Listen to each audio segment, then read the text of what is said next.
അന്നൊരു ദിവസം ഒരു തെയ്യക്കാലത്ത് ഞാൻ ചിറകില്ലാത്തൊരു പൂമ്പാറ്റേനെ പോലെ ഞങ്ങളുടെ കാവിൽ ഓടി നടന്നു. തെയ്യം കാണലും ചന്ത വാങ്ങലും. ആ ചന്ത എനിക്കന്ന് വല്ലാത്ത ഹരമായിരുന്നു. അന്നൊരു ദിവസം ഞാൻ അവിടുന്ന് ഏറെ കുതിച്ച് കളിക്കുന്നൊരു മൊബൈൽ ഫോണും ഒരു കുഞ്ഞൻ ഹാൻഡ് ബാഗും വാങ്ങിച്ചു.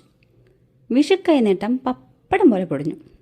നാളെ ഞാൻ തന്നെ കേമത്തി ചങ്ങായിമാരെ കൂടി ഇതൊക്കെ എടുത്ത് മാപ്പിളേൻ്റെ വളപ്പിൽ വീട് കെട്ടി കളിക്കണം. ഇതൊന്നും ആർക്കും കൊടുക്കൂല. വാവ്. പിറ്റേന്ന് നേരം പെട്ടെന്ന് വെളുക്കാൻ പ്രാർത്ഥിച്ച് കിടന്നു. നേരം വെളുത്തപ്പോഴേ വയറുവേദന, കൊടും വേദന. അമ്മോ, വെള്ളച്ചിമ്മീസിൽ ചുവന്ന പാട്. ഇതെന്ത് പെടാപ്പാട്. അച്ഛാ ഓടിവാ, ഞാനിപ്പം ചാവും. അച്ഛൻ ഓടി വന്നു. ആദ്യം പേടി, പിന്നെ ചിരി. പിന്നെ അമ്മ വന്നു, ഏട്ടൻ വന്നു, ലഡു വന്നു, ജിലേബി വന്നു, മുട്ടായി വന്നു, പരസ്യത്തിൽ മാത്രം കണ്ട വിസ്പറിൻ്റെ പാക്കറ്റും വന്നു.